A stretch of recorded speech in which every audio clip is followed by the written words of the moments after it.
Ora, bem-vindos para mais um vídeo e hoje trago um livro de máxima importância e vamos, de facto, hoje ver uma questão que está em voga em vários sítios, principalmente nas redes sociais, não é?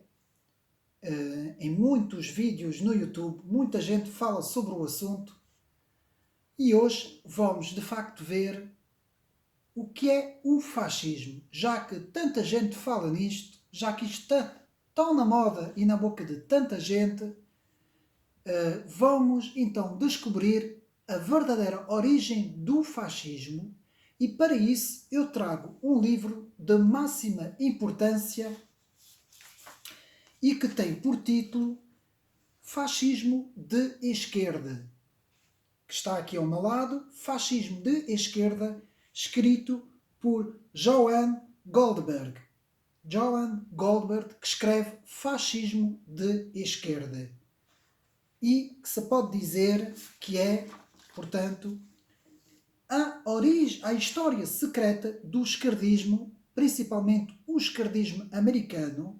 A história secreta, o livro oferece uma perspectiva nova, porque ninguém ainda tinha visto esta perspectiva, e também porque o livro de facto oferece impressionantes descrições de facto de qual é a origem histórica desta palavra, fascismo, e uma análise das principais figuras míticas que, portanto, constituíram essa ideologia política e também as suas ligações com o socialismo, semelhanças e parecências. Um livro polémico, mas muito esclarecedor, que de facto mostra as verdadeiras origens do fascismo clássico, que é um pensamento puramente esquerdista, segundo Johann Goldberg. Pronto. Isto é a descrição, portanto, do livro Fascismo de Esquerda, que eu tenho aqui, não é, ao meu lado, e que nós hoje vamos ver, mas antes importa perceber um pouco o que é que o autor nos quer dizer com isto tudo e o porquê do autor classificar essa ideologia, o fascismo, na esquerda e não na direita. E porquê que hoje, ao contrário deste autor, praticamente toda a gente, seja nas escolas, no ensino, seja na comunicação social, seja onde for, praticamente toda a gente faz uma conotação do fascismo, da ideologia fascista, como sendo uma ideologia de direita, não é? Muitas vezes se diz que o fascismo é de direita. Este autor aqui põe por terra completamente esta ideia. E como é que este autor vai posicionar-se? Então, segundo o autor, e nós vamos aqui ver, porque o autor tem uma ideia e eu vou desenvolver melhor esta ideia para os meus amigos ver. O autor nos diz, portanto, no livro, que o fascismo é uma ideologia coletivista. Bom, o autor nos diz isso, portanto, que é uma ideologia coletivista. O que é que significa o coletivismo e o porquê que o autor nos diz isso? E o autor ainda nos diz que praticamente todas as ideologias da esquerda são coletivistas. Ao contrário das ideologias, das ideias da direita, que não são coletivistas. Então aqui temos, dentro do coletivismo, que vamos ver o que é que significa essa palavra, coletivismo, o autor aqui nos diz que o socialismo, o comunismo, o progressismo, o nacionalsocialismo e o globalismo encontram-se todas no coletivismo. São ideias ou ideologias, não é, políticas, que são, portanto, são arrumadas, digamos assim, a nível da história das ideias, no coletivismo. E depois, o autor nos fala das ideias que são mais individualistas. Eu aqui vou fazer, para nós percebermos um pouco, um género de uma explicação baseado neste livro, baseado no autor, mas um pouco mais aprofundado. Portanto, eu vou referir aqui, digamos assim, dois grandes conceitos. Portanto, o primeiro que nós vimos, que é o coletivismo, e um segundo conceito que eu não vou definir por individualismo, como o autor aqui nos fala, mas que vou definir como personalismo, que vem da palavra pessoa, não é? Persona. Portanto, personalismo. Então temos aqui duas ideias, ou seja, vamos assim definir dois conceitos, o coletivismo e o personalismo. E qual é a diferença delas duas? Bom, o personalismo é o oposto do coletivismo, assim como o coletivismo é o oposto do personalismo. Porquê? Porque no coletivismo, temos um plano coletivo. E no personalismo temos um plano pessoal. Então isso quer dizer que no conceito do coletivismo, tudo gira à volta do coletivo e é o coletivo o centro. No personalismo é o contrário. Tudo gira à volta da pessoa e é a pessoa, portanto, são as pessoas, portanto, o centro. Então isto quer dizer, e pegando nesta fórmula que eu vou agora aqui definir, que no campo coletivo, ou seja, no coletivismo, as pessoas servem o coletivismo. Enquanto que no plano do personalismo é o contrário. É o personalismo que serve as pessoas. Ou seja, o centro são as pessoas no personalismo, enquanto que no coletivismo o centro é o coletivo. É o coletivismo. É preciso perceber isto antes de tentar perceber todas as ideias e todas as doutrinas políticas. Porque é a partir desses dois conceitos, o coletivismo e o personalismo, que nós conseguimos definir todas as ideias políticas e todas as, dentro da história das ideias políticas, portanto, todas as doutrinas que apareceram e todos os filósofos e políticos que aplicaram, construíram e aplicaram ideias. Então, dentro desta ideia que eu acabei de dizer, coletivismo e personalismo, vamos fixar. No coletivismo, as pessoas servem o coletivo. No personalismo é o contrário. É o personalismo que serve as pessoas. Portanto, é uma ideia que é feita para servir as pessoas, enquanto na outra ideia são as pessoas que servem aquela ideia. Um pouco a semelhança de uma passagem bíblica que nos fala de se o próprio Senhor Jesus, não é, quando se vira para os fariseus, em que questionou, portanto, se o sábado era para os homens ou se os homens eram para o sábado. Se o sábado servia os homens ou os homens serviam o sábado. Para que é que tinha sido instituído o sábado no povo judaico, não é? A celebração do sábado sagrado. E então aqui o próprio Senhor Jesus, dentro da palavra, diz que não. Não foi os homens que vão servir o sábado, ou seja, o sábado foi criado para os homens e não os homens criados para o sábado. Aqui temos a mesma relação. Ou seja, no coletivismo, o coletivismo foi criado para as pessoas servirem o coletivismo. Enquanto que o personalismo não. É o contrário. O personalismo foi criado para servir as pessoas.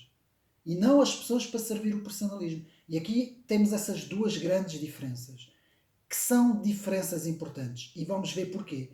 Porque enquanto que a ideia do personalismo é uma ideia para o bem das pessoas, para servir as pessoas, para o valor da pessoa humana, não é? Da pessoa, no coletivismo é o contrário. São as pessoas que têm que se fundir no coletivo e servir o coletivo. Que é exatamente esta a ideia de Jean-Jacques Rousseau, quando Jean-Jacques Rousseau vai escrever o seu famoso contrato social, em que vai dizer que cada parte se entrega para o coletivo. E que, sendo assim, se cada parte entregar tudo ao coletivo, cada um fica livre porque está diluído no coletivo e passa a fazer parte do coletivo. E é justamente o contrário. É a partir dessa ideia que nasce todo o totalitarismo. Todo o tipo de servidão que que possa existir nasce a partir desta ideia. Quando um indivíduo se entrega a um coletivo, essa pessoa passa a deixar de ter liberdade, a sua liberdade pessoal, daí o personalismo, e passa a entregar essa liberdade ao coletivo. E é isso que este autor aqui nos diz que o fascismo faz parte. E dentro do coletivismo, temos, portanto, o socialismo, o comunismo, o progressismo, o globalismo, o fascismo e o nacional-socialismo. Todas essas doutrinas fazem parte do coletivismo. São doutrinas, são ideias políticas que foram criadas para as pessoas servirem a essas ideias. E não as ideias para servir as pessoas. Estão a tentar compreender a ideia que eu estou aqui a explicar. Enquanto que o personalismo é exatamente o contrário.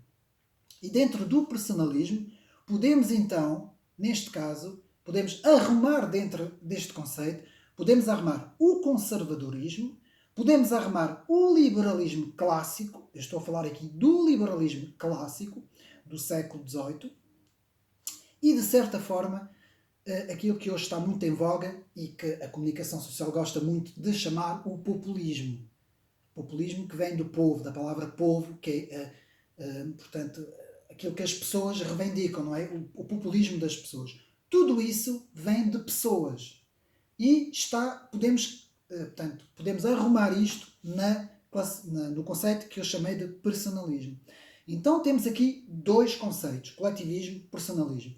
E aqui o autor que fala em individualismo, e eu não gosto da palavra individualismo, eu prefiro utilizar aqui a palavra personalismo. E eu estudei durante muito tempo o chamado personalismo cristão. E nós agora aqui vamos ver as diferenças entre o coletivismo e o personalismo. Então, podemos começar com o coletivismo. O coletivismo é uma perspectiva filosófica, política, religiosa e económica e também social que enfatiza a interdependência, lá está, a interdependência de todos os seres humanos perante um coletivo. É aquilo que eu disse, todos os seres humanos fazem parte de um coletivo. Servem este coletivo. Então, a prioridade mais importante para este coletivo é estarem todos juntos para o mesmo, perdendo cada um a sua parte individual, porque passam a ser um coletivo. E existem dois tipos de coletivismo. Existe o coletivismo horizontal ou igualitário e o coletivismo vertical ou hierárquico. O coletivismo horizontal ou igualitário é aquilo que nós encontramos muitas vezes na esquerda política. Tudo o que é comunismo, socialismo, anarquismo, todas essas vertentes que nós também já vamos ver. Enquanto que o coletivismo vertical tem mais a ver com a hierarquia. É um coletivismo que tem mais a ver com o fascismo. Lá está. Então as grandes diferenças entre o comunismo e o fascismo é que um é um coletivismo horizontal, igualitário, e o outro é um coletivismo vertical ou hierárquico. Mas ambos os dois são coletivistas. Isto agora foi a definição do coletivismo. E agora vamos ver a definição do personalismo. O personalismo é exatamente o contrário. Portanto, é um género de um humanismo. Porquê? Porque enfatiza o ser humano, portanto, enfatiza a pessoa humana.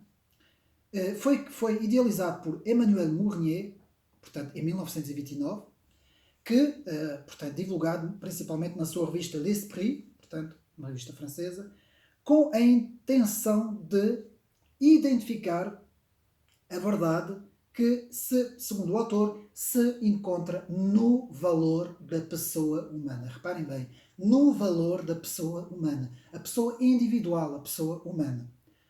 Então, o personalismo é o oposto do coletivismo. Porque dentro do personalismo temos uma comunidade de pessoas. E são as pessoas que são as mais importantes, e não o coletivo. Apesar de formar uma comunidade. Mas são as pessoas o mais importante, não o coletivo. Então, já vimos personalismo, coletivismo. Voltando à definição inicial, não é? Do que eu falei, em que o coletivismo, podemos posicionar o coletivismo na esquerda e podemos posicionar o personalismo na direita. Então, no coletivismo, como eu disse, vamos ter várias famílias políticas, o socialismo, o comunismo, o progressismo, o nacionalsocialismo e também o globalismo, que se utiliza de todas essas ideias políticas ou ideologias, apenas com a diferença de globalizar essas ideias, ou seja, tornarem essas ideias a nível mundial e não a nível local. Como sabemos, existe uma doutrina, que eu não vou falar agora disto aqui, não é? É só para os meus amigos saberem, que é o localismo, e o localismo opõe-se completamente ao globalismo. Mas isto será para outro vídeo, que é uma coisa um pouco mais complicada, e será para outro vídeo. Mas para sabermos que o globalismo está inserido no coletivismo, mas a nível global. Portanto, é o coletivismo, é as ideias do coletivismo a nível global. E o personalismo já o vamos posicionar à direita e vamos ter, como eu já tinha dito, o conservadorismo, o liberalismo clássico, que define a pessoa, o valor da pessoa e a liberdade da pessoa, não é? O conservadorismo, atenção, o conservadorismo que vai buscar as tradições, que é o tradicionalismo, que enfatiza muito a pessoa, a dignidade e o valor da pessoa humana. E podemos então inserir aqui também o populismo, não é? Que está muito hoje em voga, que eu não gosto absolutamente nada desta palavra, digo-lhe já de passagem, acho uma palavra horrível, mas hoje é utilizada essa palavra para definir muitas vezes as populações, não é? O gosto político ou filosófico das populações. Dito isto, vamos agora ao livro de Johann Goldberg, que eu tenho aqui, que é Fascismo da Esquerda. Segundo o autor, esta doutrina teria surgido em 1910 na Itália e é muito engraçado porque o professor Olavo de Carvalho também diz a mesma coisa de um dos seus vídeos, em que, segundo estes doutores, portanto, na Itália, em 1910, houve uma conversa interna no partido marxista italiano por duas figuras políticas. Enrico Corradini, 1885-1931, e Alfredo Rocco, 1875-1935. Alfredo Rocco, que começou a sua carreira como marxista, vejam bem, eram marxistas, num partido radical, e Enrico Corradini, que estava ligado ao ensino universitário. Eram pessoas de esquerda. E essas duas pessoas ambos discutiram sobre uma ideia política para combater o capitalismo. Ou seja, na altura, para combater o capitalismo, que era o chamado demoliberalismo, que existia, portanto, na Europa Ocidental. Dessa conversa nasceu a ideia do manifesto, chamado Manifesto Fascista, proclamado em 1919 por Alceste de Ambris e Filippo Tomás Marinetti, que teria, portanto, esse manifesto, que teria influência teria tido uma grande influência em Alfredo Rocco e mais tarde teria influenciado o próprio Mussolini. Aqui está a origem verdadeira desta ideia, o fascismo, que sabemos que a palavra, não é, que muita gente estuda, que vem de fascio, fascio que vem da Roma Antiga, tudo isso que nós já vimos aí, mas a principal ideia foi isso, foi combater as ideias demoliberais europeias e ocidentais. Daí ter nascido depois o fascismo e o nacionalsocialismo dentro dessas ideias. Portanto, o que é que o manifesto dizia? Esse manifesto exigia o confisco da propriedade privada de todas as instituições, de todas as pessoas e de todas as organizações religiosas, bem como a estatização, e nós quando falamos em estatização tem a ver com o coletivismo, lá está, estatização de todas as indústrias. O manifesto, muito parecido com o manifesto comunista de Karl Marx, não é? Esse manifesto também defendia a criação de um sistema corporativista de conselhos nacionais, não é? Semelhantes aos soviéticos. Isto está aqui no livro, está aqui tudo escrito no livro.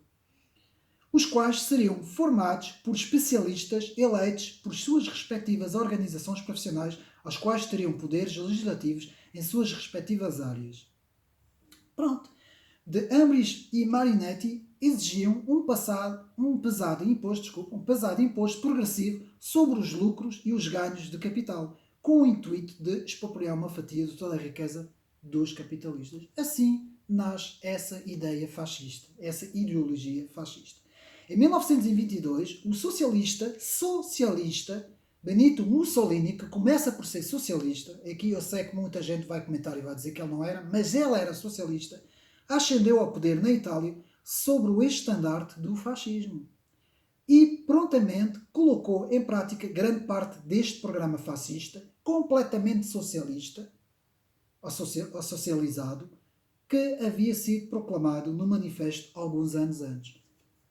Querem maior prova da origem do fascismo? Portanto, o fascismo é originário do marxismo-socialismo.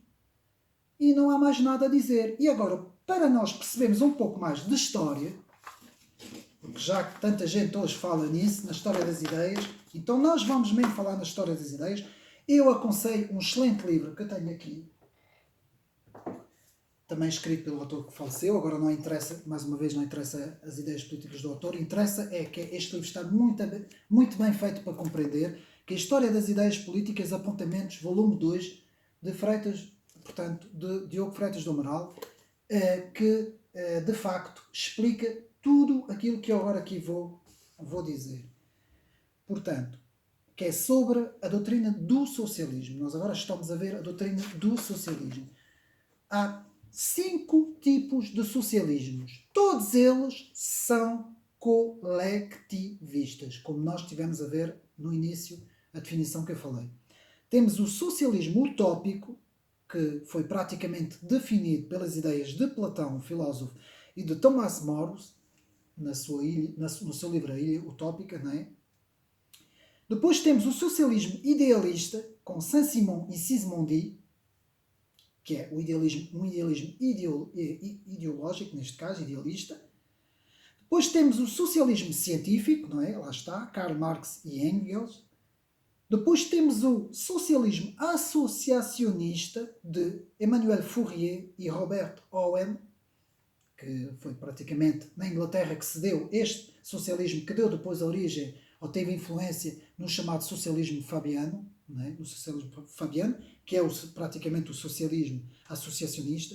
E depois, por fim, temos um socialismo anarquista de Proudhon e Bakunin, que, como vimos no vídeo anterior que fiz sobre a geopolítica e filosofia da Rússia, tem a ver com alguns filósofos russos e principalmente as ideias de Bakunin e também de Proudhon.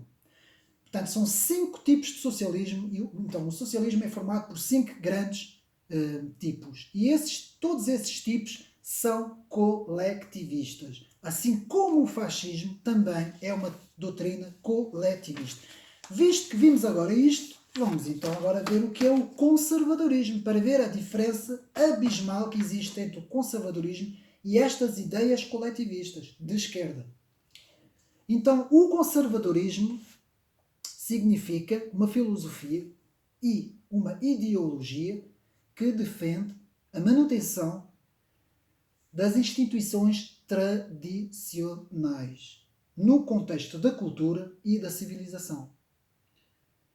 Há 2 tipos de conservadorismo, segundo a história das ideias. Há o conservadorismo metafísico, aquele que é mais religioso, de cariz religioso, e um outro tipo que é um conservadorismo mais empírico. Geralmente esse conservadorismo encontra-se muito na Inglaterra, não é? E também um bocadinho em França. Mas teria tido a origem principal do conservadorismo, teria tido a sua origem com François-René de Chateaubriand, em 1818, que foi um escritor muito conhecido francês, que escreveu O Gênio do Cristianismo, um livro muito interessante, Le Génie du Christianisme. E este François-René de Chateaubriand definiu o que é o conservadorismo como uma coisa centrado na pessoa. Centrado na pessoa, no valor da pessoa humana. Rapidamente, para acabar o vídeo, agora que vimos mais ou menos todas essas ideias, para nós resumirmos rapidamente o vídeo inteiro, então, de facto, podemos dizer, como está aqui no livro, podemos classificar e arrumar a doutrina fascista, que nasce em Itália e que teve o seu expoente máximo com Mussolini, dentro do chamado coletivismo. E o coletivismo encontra-se na esquerda. E podemos arrumar o conservadorismo, que nada tem a ver com o fascismo, nada, é o mais longe possível do fascismo, dentro do personalismo à direita. Personalismo que origina-se no cristianismo. Atenção. O personalismo vai buscar as suas origens no cristianismo. E é por isso que Jesus Cristo fala no valor da pessoa e fala com as pessoas individualmente. Nunca falou em coletivos. A ideia dos coletivos é uma ideia humana, é uma ideia que se origina, como vimos na Revolução Francesa, por Jean-Jacques Rousseau, depois tem uma evolução grande com Marx na Alemanha, em Alemanha, não é? Quando se dá o nascimento da doutrina do socialismo científico, e depois tem todos os outros expoentes que nós vimos, todos os outros socialismos, até chegar aos nossos dias. Então é isso, espero que tenham gostado do vídeo. Este livro explica, não bem como eu disse, mas mais ou menos, resume mais ou menos quase tudo como eu estive a dizer. O autor aqui faz uma analogia entre coletivismo e individualismo. Eu não gosto muito dessa palavra, eu prefiro o personalismo, o valor da pessoa humana. E eu quero acabar aqui agora com uma reflexão minha, rapidamente. O valor do indivíduo, da pessoa humana, portanto, o valor da pessoa humana tem que ser sempre superior a um valor coletivo. Sempre. Portanto, não esquecer isto. O valor da pessoa humana tem que ser sempre superior, portanto, ao coletivo. Sempre superior ao coletivo. Porque a pessoa, o valor está na pessoa, não está no coletivo. Um coletivo é uma coisa abstrata. É uma coisa utópica, abstrata, que não visa apenas o controle de uma multidão. E é por isso que o valor e a dignidade da pessoa humana e da vida deve ser inviolável e deve ser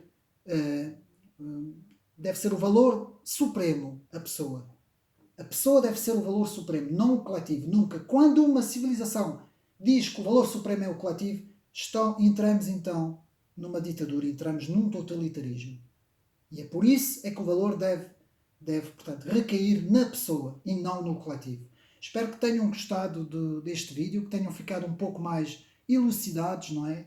Quem ainda tinha dúvidas, principalmente esses meus amigos de esquerda, que muita gente, há muita gente nas doutrinas políticas da esquerda que estão estão imbuídos nessas doutrinas, principalmente porque não estudam, porque não sabem, porque são enganadas desde o início, não é? Entram nessas filosofias, começam a ler livros e depois não conseguem perceber. A maior parte deles nem lê, não é? Alguns até estão nisso só por estar, não é? Pronto, porque é uma coisa gira, revolta, revoluções e pronto, não é? Vemos o caso desses grupos nos Estados Unidos, eles de doutrinas não percebem nada, não é? Querem sair para a rua e partirem tudo o que virem à sua volta. Mas enfim, espero que tenham gostado deste vídeo. Este livro não há à venda em Portugal, portanto, há à venda apenas no Brasil, portanto, na Amazon Brasil, podem encontrar. Podem ver o livro, quem quiser procurar o livro na internet, não é? Pode o fazer. É um livro muito interessante. Podem procurar os vídeos do Olavo de Carvalho também sobre a explicação da origem do fascismo. E também há um vídeo que corre na internet, que eu tenho aqui, muito interessante, um vídeo de Anthony Mueller, doutor pela Universidade de Nuremberg, na Alemanha, e desde 2008 professor de Economia na Universidade Federal de Sigrid, que explica praticamente tudo sobre a origem do fascismo, como sendo originário da esquerda, das famílias de esquerda política. Portanto, o vídeo está portanto, no YouTube, podem procurar, Anthony Mueller. Pronto, é tudo. Espero que tenham gostado e ter sido útil com mais este vídeo e até uma próxima.